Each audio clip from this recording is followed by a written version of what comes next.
E vamos começar falando de um assunto que o governo adora: taxação, tributação, imposto. O Ministério da Fazenda corre para entregar ao Congresso o projeto de taxação das redes sociais.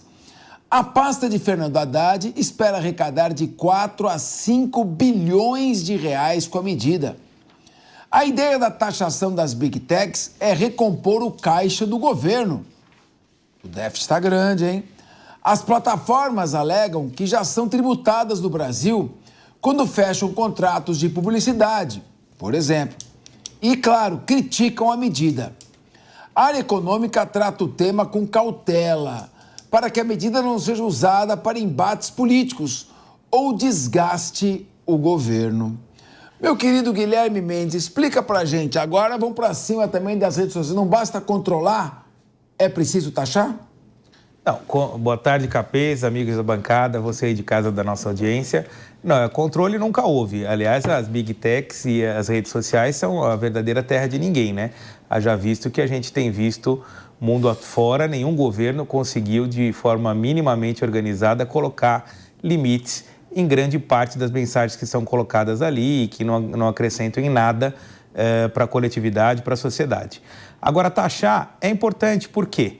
Porque as Big Techs são uma das maiores empresas, das maiores corporações do mundo e que prestam serviços, tal qual qualquer outra empresa de serviços que paga aqui no âmbito municipal o seu ISS, né? Agora com a reforma isso vai mudar, mas elas geram riqueza, trazem grandes lucros, principalmente para os países em que elas são sediadas, pouco fica no ambiente em que elas atuam. Normalmente, agora se tornou mais comum até por uma questão da legislação brasileira, mas antes sequer representação, sequer CNPJ, sequer escritórios tinham no Brasil. E, no entanto, prestam serviço para empresas, para pessoas físicas brasileiras e ganham por isso. Então, acho que é muito normal e muito coerente que elas sejam tributadas tal qual qualquer outra empresa que presta um serviço. Não vejo nada de alarmista nisso, não vejo nada de sensacionalista, é apenas o prosseguimento de uma lógica tributária que vale para toda e qualquer empresa. Se vale para a empresinha aqui de baixo, para o cafezinho, para a padaria, para aquela que mal ajuda o seu proprietário a pagar as contas, por que não valeria para empresas que faturam bilhões todos os anos e que ano a ano têm visto o seu faturamento aumentar? Muito bem. João Belutti, qual a sua opinião? Veja, Capeta, em teoria, os contratos firmados pelas Big Techs, quando elas fazem publicidade aqui no Brasil, já tem uma tributação sobre esses valores que circulam aqui no Brasil. Não existe valor que circule no Brasil sem tributação. O que o governo quer, na verdade, é aumentar mais impostos. Todo dia a gente fala aqui no Linha de Frente sobre aumento de impostos. Todo dia o Haddad, Lula e grande elenco querem aumentar impostos porque é um governo gastão, não se preocupa com o fiscal e vem correndo para fechar o caixa, né? A gente tem visto agora a sinalização, a Bolsa de Valores está alta, mas quando a Bolsa sobe ou desce tem uma série de fatores, né? O governo não foi um dos grandes colaboradores nesse sentido, vem falando a questão do Galípolo, ele sequer assumiu, né? Por hora um grande sonho de verão, o Galípolo, então quando ele assumir a gente vai ver de fato se é isso. Por hora ele conversou com os players do mercado, o fiscal em tese está sob controle, mas vamos ver. Agora seria um novo imposto, porque vai criar um imposto sobre uma atividade específica, né? Vocês são a Big Tech. O que o governo precisa é fazer com que as Big Techs parem de censurar. O grande problema é que o governo é a favor da censura também.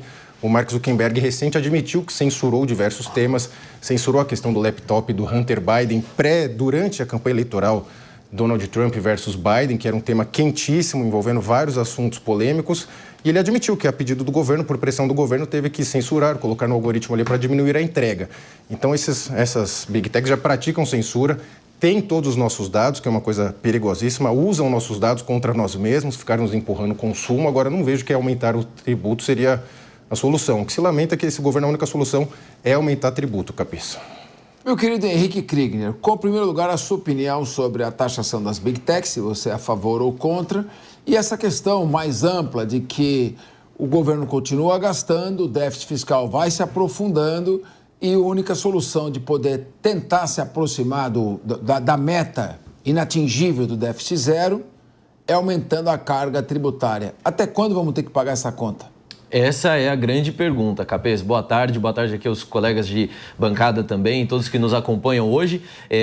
Parece que tudo que cresce no Brasil vai crescer também o olho do governo sobre aquilo, né? Então, a gente vê qualquer ramo econômico, qualquer atividade que tem dado resultado, tem tido desenvolvimento, tem tido crescimento, vai crescer o olho do governo e logo vão se encontrar alternativas para taxar.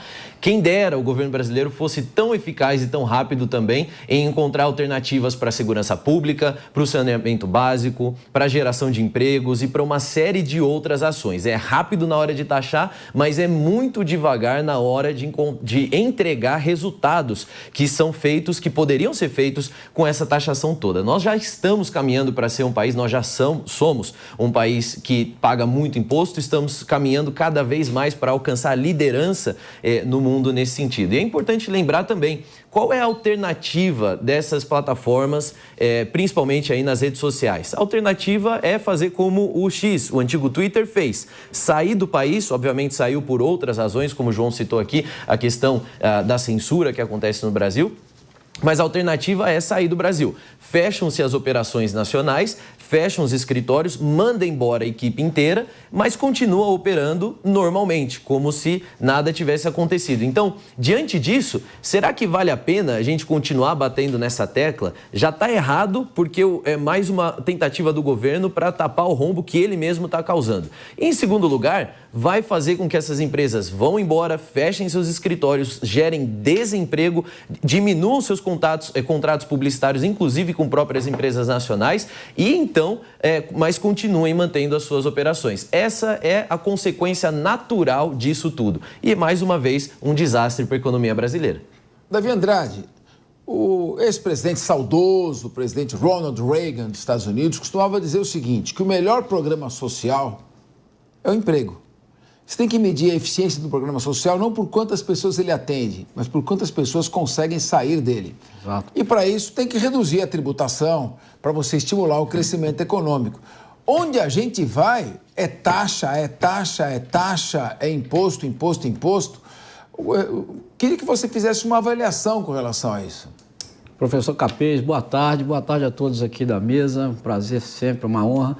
Boa tarde à nossa grande audiência. Essa questão da tributação no Brasil já virou piada mesmo, virou meme, né?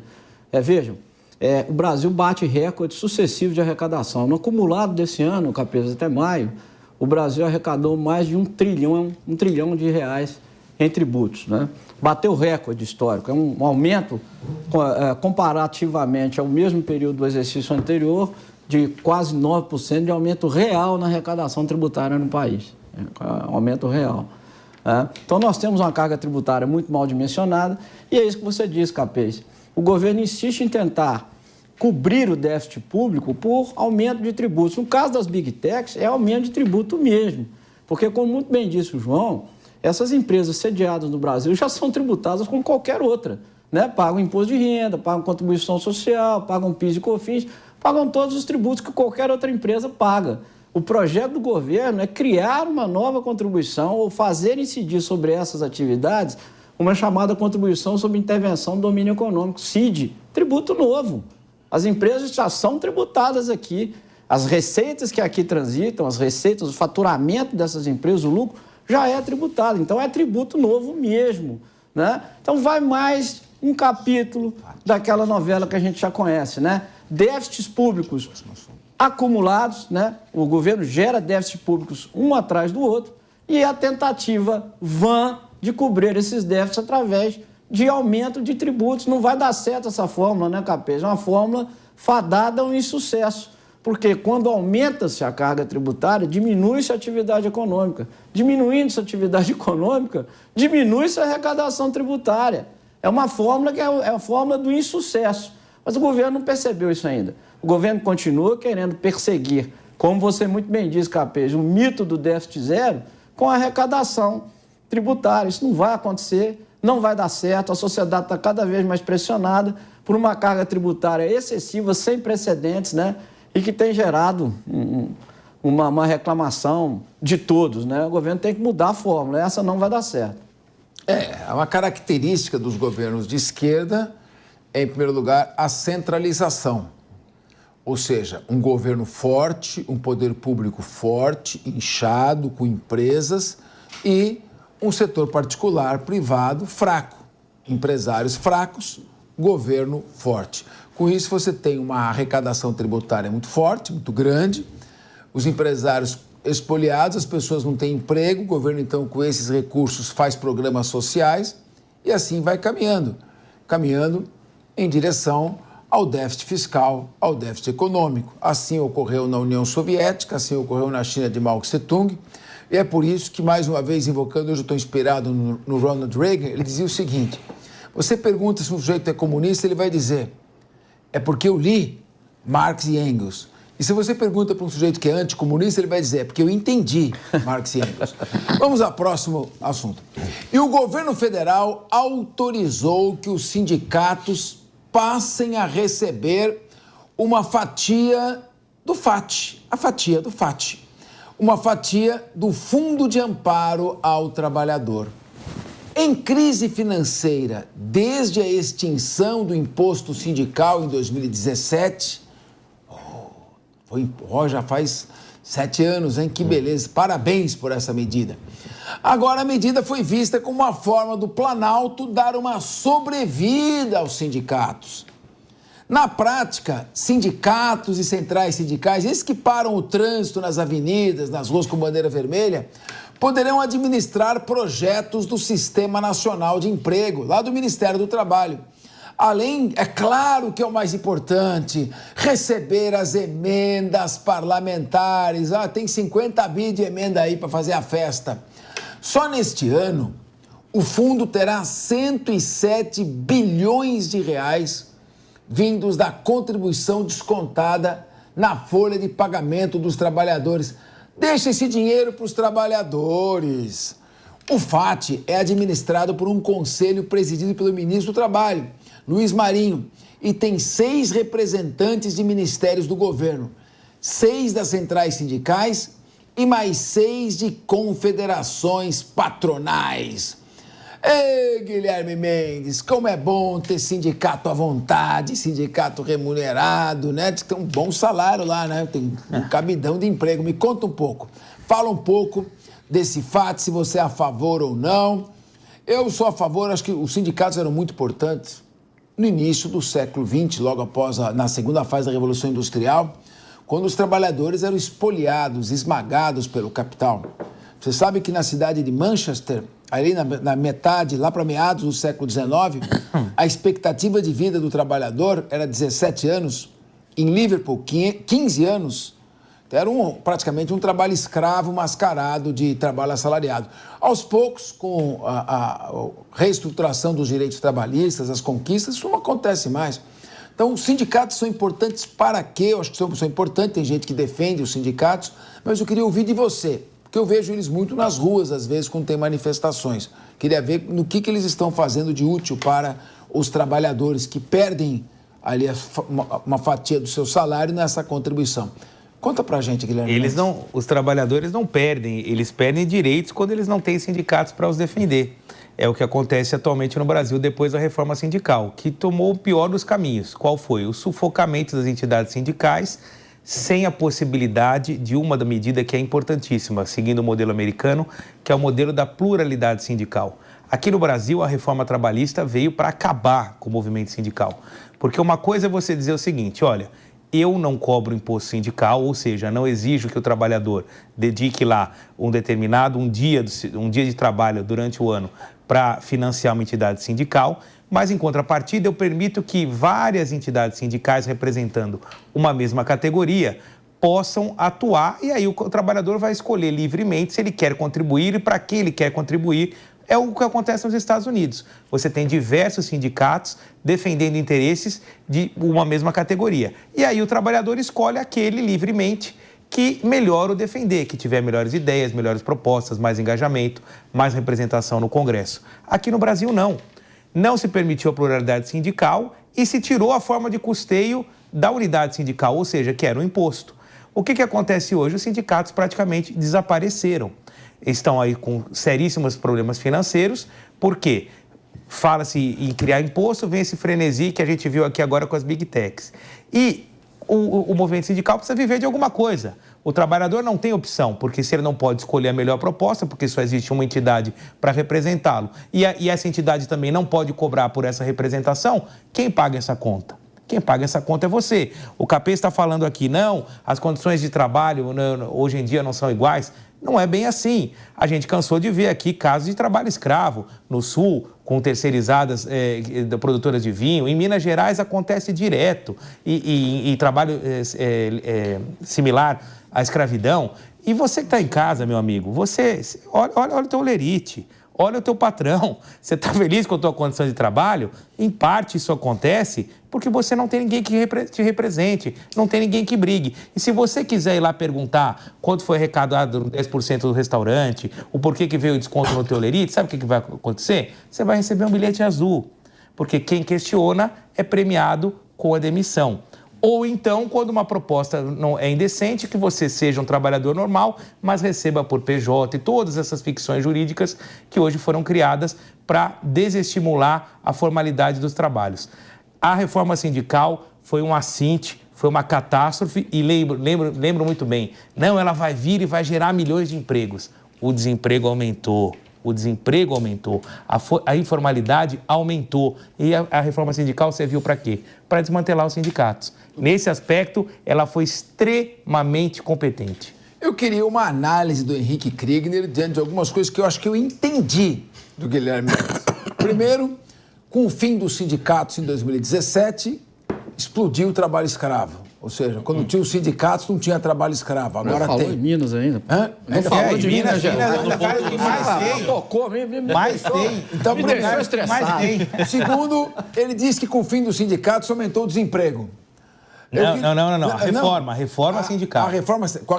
Porque lembra, a reforma falou, vamos criar milhões de empregos. Criou nada. Entendi. Pelo contrário, mais desemprego. Então, eu não entendi muito a relação entre o fim da contribuição sindical obrigatória e o início do trabalho escravo. É que na reforma é que tiraram o imposto sindical. A reforma foi uma grande artimanha para o quê? Fazer com que o empresariado lucrasse mais às custas dos direitos sociais. Por quê? O empresariado brasileiro é pouco competitivo. O governo não queria abrir mão da sua parte na arrecadação dos impostos. Vai lucrar onde? Tá. Em cima do trabalhador.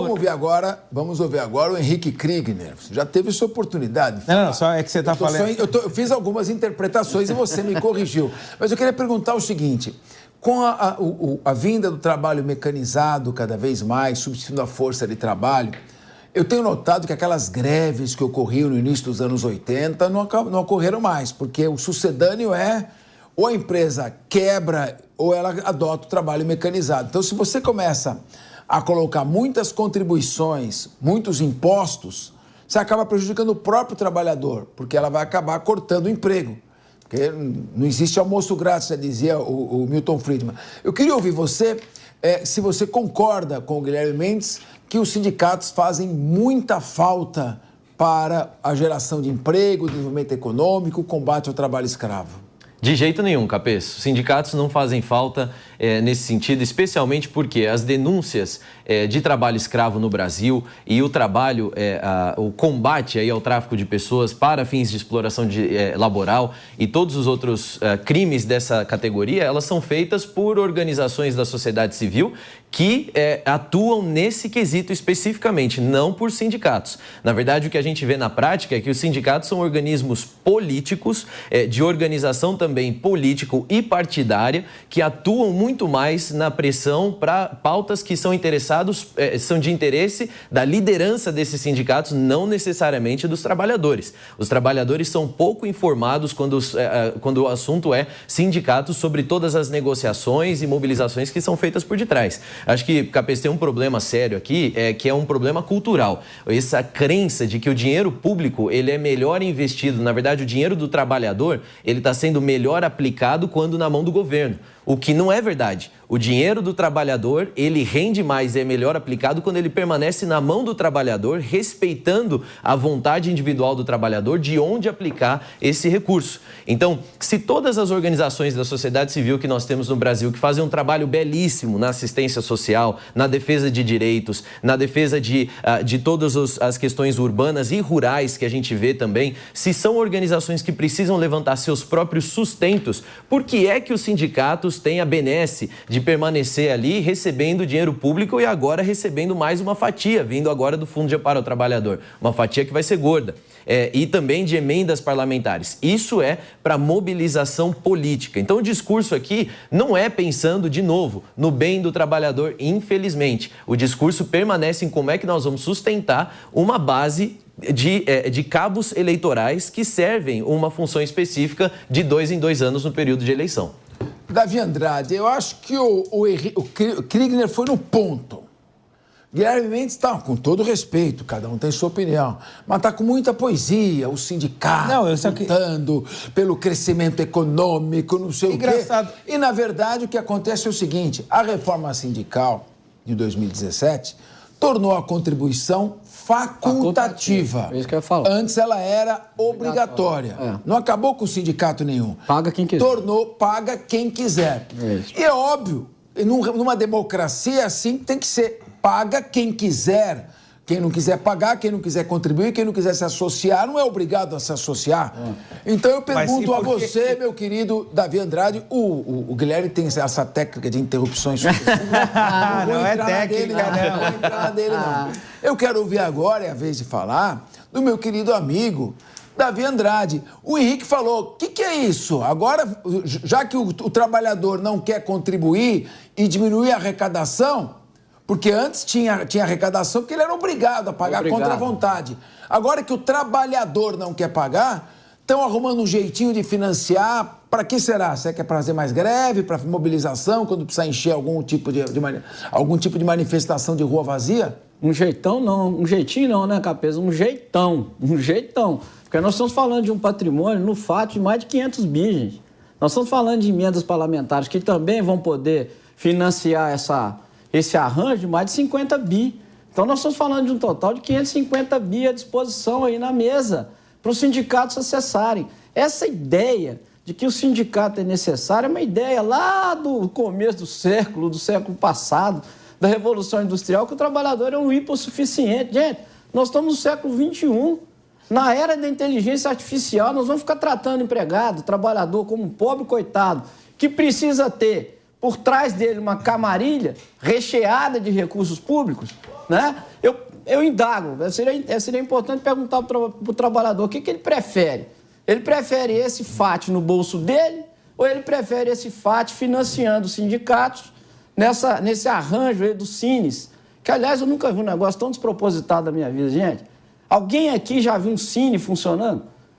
Na prática, é uma agência governamental para arrecadar currículos e distribuir oportunidades de trabalho.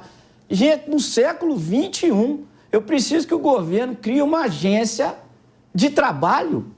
É demais, né? E ainda vou criar uma avenida gigantesca de recursos, né? Um mar de recursos, para indiretamente financiar os sindicatos. E aí, Capês, você tocou num ponto importantíssimo. A Constituição da República diz que é livre a associação. A reforma trabalhista em 2017, ela só pregoou aquilo que já estava na Constituição. Eu sou livre para me associar ou não. Logo, eu sou livre para pagar a contribuição ou não. Se eu não quiser ser sindicalizado, não o serei e, portanto, não tenho que pagar a contribuição, simples assim. Se os sindicatos perderam terreno com isso, paciência. A reforma trabalhista nada mais fez do que consolidar aquilo que já estava na Constituição. E mais um ponto, Capês, importante. O financiamento desse FAT está lá na Constituição também, gente. Essa cartinha chata, né, que a gente de vez em quando tem que recorrer a ela, está lá no artigo 239. Vamos ler lá o artigo 239 e vamos ver.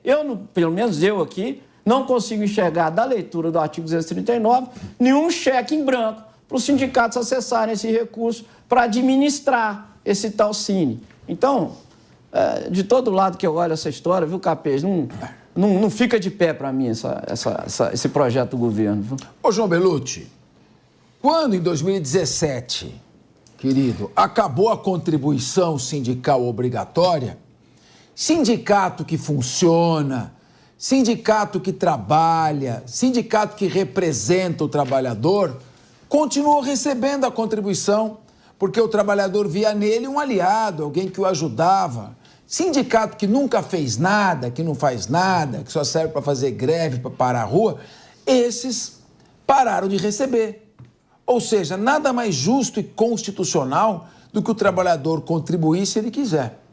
Agora, os sindicatos que perderam a contribuição, porque presumivelmente não trabalhavam e não ajudavam o trabalhador, o seu sindicato, ficaram agora em situação de penúria. E nós vamos pegar uma parte do FAT. O FAT é um fundo para custear programa de seguro-desemprego, programa de abono, programa de habitação, programa de desenvolvimento econômico. O FAT é usado uma contribuição tributária, fiscal, cogente, utilizada para o fomento econômico e para amparar o trabalhador. Vai pegar uma parte desse dinheiro público e dar para sindicato que não recebe mais a contribuição facultativa do seu sindicato? Belucci, e vai receber emenda parlamentar dinheiro do orçamento, dinheiro da saúde, da educação, de obras, de desenvolvimento, vai para sindicato? Onde nós vamos parar, meu querido Belucci? Pois é, Capês, e você vê que o FAT ele é custeado pelo PIS-PASEP, né, que agora vai mudar de nome, CBS, IBS, mas vai continuar existindo. E você vê que, se você perguntar ao trabalhador, você se sente representado pelo sindicato, você quer ser representado, eles não vão querer. Fala, você outorgou alguma procuração, você deu procuração para o sindicato te representar? O trabalhador vai falar de jeito nenhum.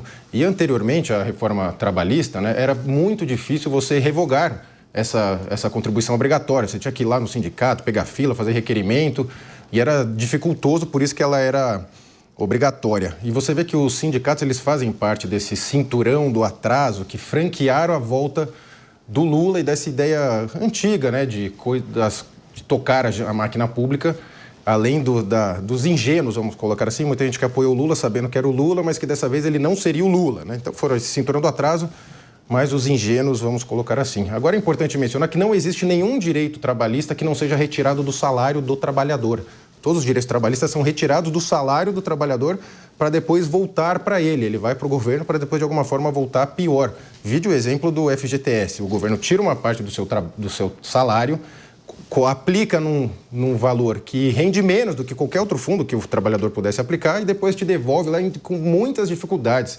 Se você for comprar imóvel, se tiver alguma doença, você não consegue sacar um dinheiro que é teu. Ou seja, o governo sempre nessa ideia de eu vou cuidar de você, meu pobrezinho trabalhador, fica tirando o dinheiro dele para depois supostamente dar. Os direitos trabalhistas são sempre retirados do trabalhador. Agora, o que eu concordo com o Guilherme é a questão de quando a reforma trabalhista veio, toda reforma, quando vem, você precisa pôr uma embalagem nela. E na embalagem falava-se, vai gerar milhões de empregos. É óbvio que era, né, um argumento para se passar a reforma que não era bem assim, né? Só ia trazer a legislação brasileira para uma lógica do mundo real, né? Não essa lógica antiga. E até se questiona muito a participação dos sindicatos nesses tais direitos trabalhistas, porque é uma coisa bastante questionável. Então, e para você ter certeza de que os sindicatos estão totalmente alinhados com a esquerda, basta você ver qual presidente de sindicato é conservador, é de direita. Nenhum, zero. Então, eles todos estão alinhados com esta lógica de Estado grande, petista, lulista, que tira dinheiro do trabalhador para falar que vai protegê-lo, quando na verdade está tirando o dinheiro dele, né? Para favorecer, sabe-se lá o quê? Grandes empresas, grandes bancos, que é o que na prática o governo Lula sempre faz, viu, Cabeça? Veja, a questão aqui que nós colocamos é a seguinte: o trabalhador, ele tinha a opção de fazer a contribuição ou não. Quem quer contribuir, contribui. Quem não quer contribuir, não contribui. É assim que deve ser. Agora, pegar verba de contribuição para... Quer falar, Guilherme? Pois não. Depois não vai lá.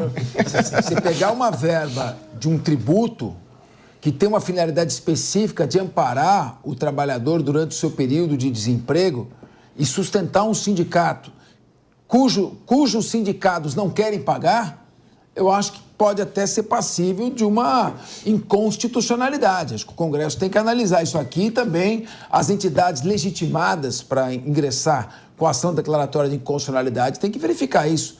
Dinheiro público, emenda parlamentar, Não pode ir para um sindicato, para uma associação privada. Guilherme Mendes. Pode, vai para diversas associações, por que não poderia ir para o sindicato? Falta de função pública. Não, mas... Não tem função pública. Você pega aqui os exemplos de... Quer comparar uma Santa Casa de Misericórdia com um sindicato? Qual a diferença? Nenhuma. Na Santa Casa de Misericórdia presta serviço de saúde, atendendo as pessoas, salvando vidas, e o sindicato faz o quê? Não, salvando vidas... O sindicato presta serviço para o seu trabalhador.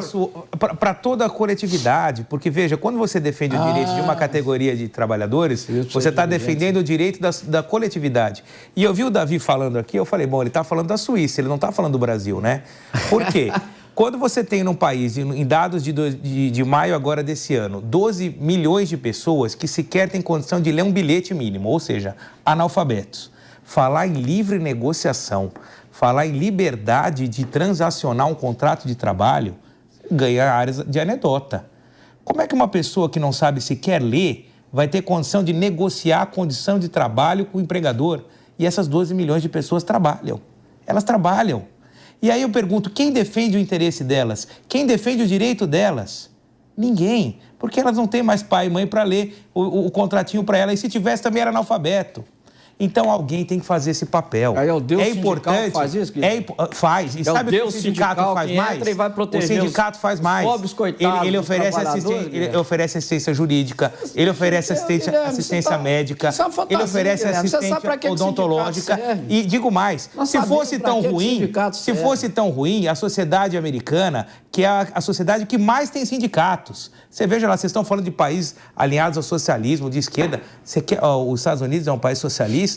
Lá você tem 3, 4 sindicatos por categoria funcional, com a pluralidade. E aí sim, o trabalhador escolhe a quem ele quer contribuir. Agora, que opção você dá para o trabalhador aqui? Você tira o imposto e diz para ele, você contribui se você quiser, só que você não pode escolher, porque só tem um sindicato para te representar. Isso significa o quê? Não dar opção. Ao não dar opção, você está matando o que existia antes. Então, aí os sindicatos estão morrendo. E além disso, nós estamos falando de 12 milhões de analfabetos. Se a gente for pegar os funcionais, esse número vai para mais de 30 milhões. Essas pessoas trabalham. Elas não têm condição de ler um contrato de trabalho. Elas não têm condição de... Vocês já viram? Você que trabalha em casa, tenta negociar uma cláusula de trabalho com o seu empregador. Fala para ele, eu não concordo com a carga, eu não concordo com a condução, eu não concordo com o uniforme. Você tenta.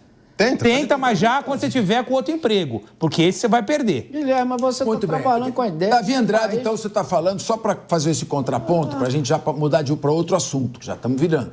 Só o Davi que estava falando. Então, você concorda, então, que o dinheiro de emenda parlamentar que vai para uma Santa Casa para atender a área da saúde, que vai para uma entidade assistencial, que vai para uma pavimentação de uma rua, ele é uma finalidade pública... Ele, quando vai para um sindicato, tem a mesma finalidade pública. Você acha que um sindicato e um hospital têm a mesma função? Eu sou até importância, em termos de importância? Eu sou até um pouco mais radical. Acho que o sindicato não deveria nem existir, gente. Como nem deveria existir CLT. Gente, nós estamos no século XXI. Nós estamos tratando todo mundo como se fossem crianças. Aí, o Estado tem que criar uma figura para tutelar a nossa vida, porque nós somos... idiotas úteis, nós somos idiotas. Vale para droga? Vale para droga? Nós precisamos de um Estado grande, esse poderoso. Esse mesmo raciocínio vale para droga? Nós precisamos de um Estado... Deixa eu só interromper, só terminar, Guilherme. Nós precisamos de um Estado grande, aparelhado, cheio de dedos e mãos, para controlar a nossa vida, gente. Porque nós somos um grupo de idiotas. Bom, então vamos fazer o seguinte, olha, agora... Isso. Foi debatido, todo mundo colocou o seu ponto de vista. São 14 horas e 34 minutos. O Guilherme trouxe aqui o exemplo dos Estados Unidos, é diferente do Brasil. Nos Estados Unidos, o empregado se filia ao sindicato se ele quiser, é diferente. E eu queria só, para fechar, se nós tivermos no ponto a lei que criou o Fundo de Assistência ao Trabalhador, o FAT. Olha aqui, ó, o Programa do Seguro-Desemprego, que é financiado pelo FAT, ele provém assistência temporária ao trabalhador desempregado, em virtude da sua dispensa sem justa causa. E também ele auxilia os trabalhadores requerentes ao seguro-desemprego na busca de novo emprego, podendo, para esse efeito, promover a sua reciclagem profissional. Então, essa é uma finalidade do FAT. Nós estamos discutindo aqui se é correto tirar esse dinheiro, parte que tem essa finalidade, para colocar para sindicato que o próprio sindicato, o membro do sindicato, não quer pagar mais. porque acha que não é eficiente. É uma questão que foi colocada, o Guilherme defendeu bem o ponto de vista, ele é um debatedor aguerrido, eloquente, e agora você no chat tem aí a sua posição, que para nós é a mais importante de todas. É a posição que você, telespectador, tem. O que a gente faz aqui é colocar o fato e sempre, como é o programa de debates mais democrático da televisão brasileira, cada um fala aquilo que quer e sempre terá um esquerdinha aqui na mesa.